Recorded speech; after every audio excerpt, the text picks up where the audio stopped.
I'll tell you right now, Khabib, man, is a monster. I mean, all he needs is, he's getting that takedown.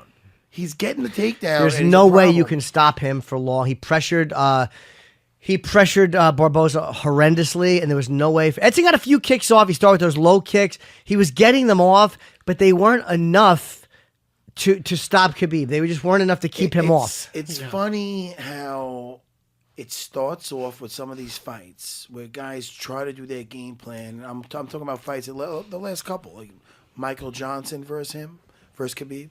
And now it's in Barboza.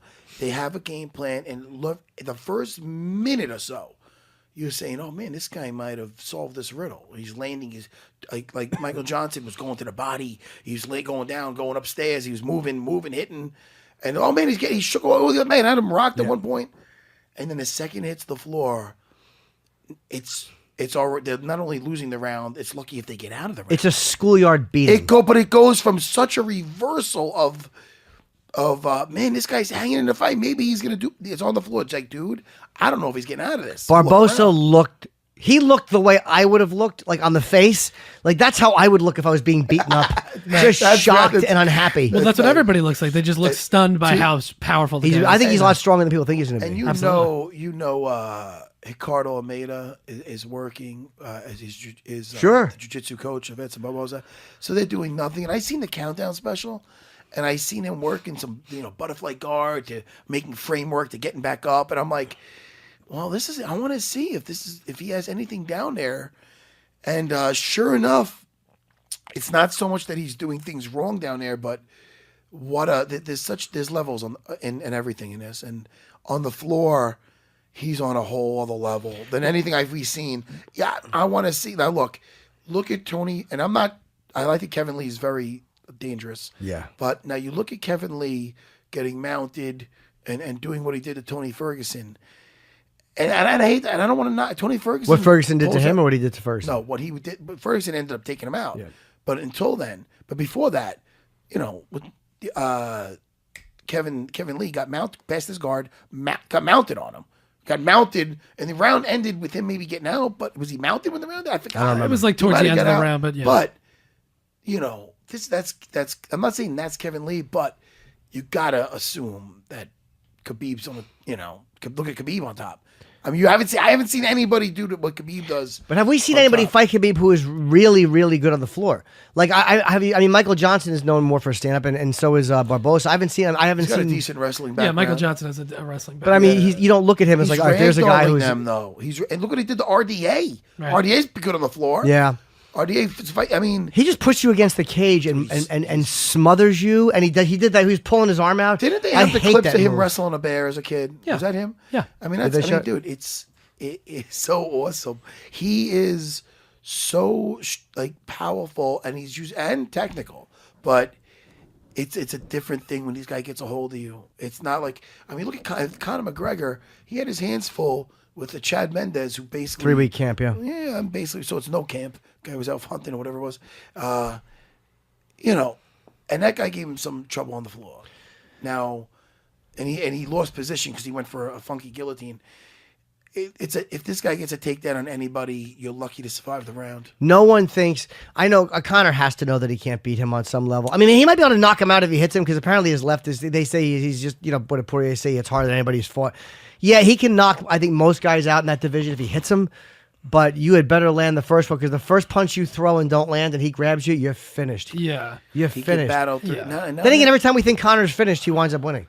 Yeah, Khabib is obvious. Like, if you had to design a fighter that was going to be a big problem for Conor, it's Khabib. Yeah. And they went back and forth on Twitter, which we can go through in a minute. But we all had Khabib. I got 3 points for that, though, because I had it by decision. Okay. Because I figured Edson would be able to survive, even though it was a beating. I think he said he did. He went there on purpose. Listen, it is what it is. I'm pretty sure Khabib said that he did that on purpose. He went to three. He did the whole fight for right? Did he say why? Yeah. Well, because he's been out for a while and he wanted to test himself. And not for nothing. Talking to Dana White in between rounds. Hey, what do you think of my performance? Dude, the guy's fucking. He was waiting on Dana's car after the event. He was sitting on Dana's car with one of his hats there, and Dana posted look at this son of a bitch is waiting for me. Yeah. He's He's a fucking problem for anyone. Him and Ferguson is still going to be a great fight, though. I don't think Ferguson's intimidated by him. I think Ferguson is. I would lie. I mean, listen. I was so excited for that when I was going to go down. Since that, we saw him fight Kevin Lee, Tony Ferguson, and that makes me feel a little more confident, a lot more confident in saying that there's got to be some corrections made before Khabib fights him. You know, again, Kevin Lee was dominating him down there. Whether he got tired for whatever reason, and listen, Tony Ferguson outlasted. How did he lose that fight? I don't remember the fight. He gassed out, got triangled. Yeah, but they're saying but he had a staph infection at the time. On his chest, right? That's right. Yeah, okay. Yeah. So you look at that, and it's like shit, man. Like but hey, Tony Ferguson finds ways to win. Yeah, but Khabib right now looks as close to indestructible as there is in that division. I mean, listen. Was Ferguson saying that he wants Conor interim against the champion? He's fair to want that. He's not wrong to want that. Right. Well, it's an interesting situation now because obviously everybody's talking about Khabib versus Conor because that's a marquee matchup.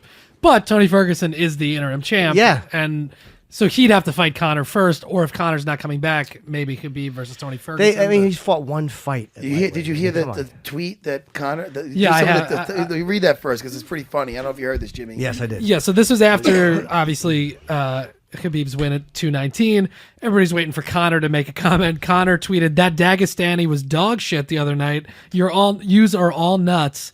Game full of sloppy bums asking to be slept. Pay me my worth, and King's back." And then Khabib responded to him and said, "Shut up, #tap machine." And then he had a chicken emoji.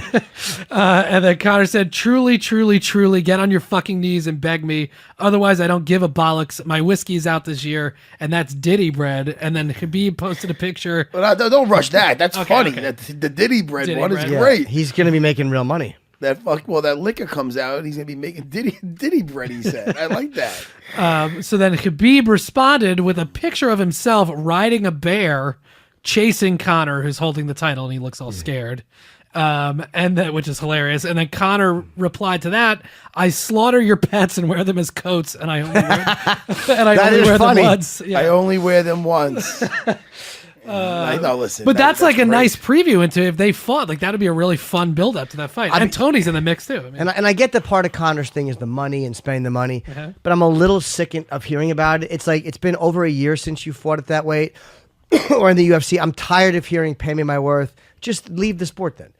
Like, you're a great fighter. I enjoy watching. Just stop it or stop holding up the division. I'm getting to a point where I'm losing interest in seeing the fight, and I'm just getting irritated. Yeah. Like, I am much more interested in Khabib Ferguson than I am in Khabib Conor because I don't see Khabib Conor happening. He's not going to fight Khabib. It's not going to happen. He'll use a weight as an excuse. He can't make the weight. He is not going to get into the fucking cage with Khabib.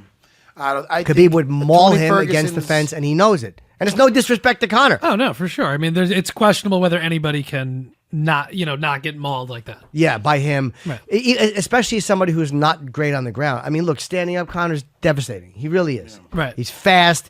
He's beautifully accurate. He hits like a fucking sledgehammer. He is just not qualified to go on the ground.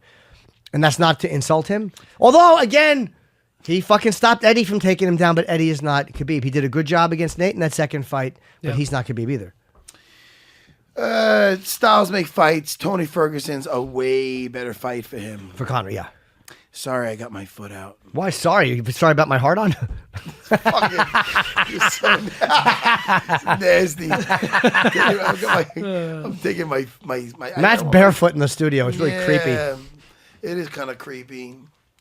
What am I doing? Am I going right home after this, or am I getting lunch in the city? I was going to get lunch with my doctor friend, my friend Dr. Sherry. Before we figure it out, do you want to talk about the cyborg? Let's talk about. I'm sorry. Well, I don't know. Sometimes I forget we're on air. Yeah. And honestly, talking about Khabib, and they kind of mentioned this, the way Holly, and again, Cyborg is not going to take you down and do necessarily what Khabib does, but she's pretty dangerous on the ground, and the way Holly was using those underhooks to keep her against the kid was amazing. What a smart strategy. Her team is fucking amazing.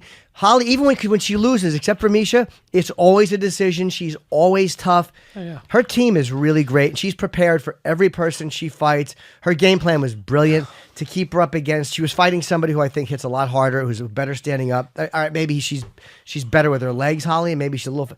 But I think Cyborg is more dangerous standing up. She obviously hits harder. And she's bigger than her. And she's bigger, and she's much better on the ground. But what a brilliant game plan that was to keep her up against the cage. That's the thing. If anyone can pull that off against Khabib, that is the only way I think you're going to stop him from taking you down. Well, what I would like to see, and I want to talk about the Holly Holm fight, but styles make fights, and I wanted to see and we've seen it, and I think Holly was in the fight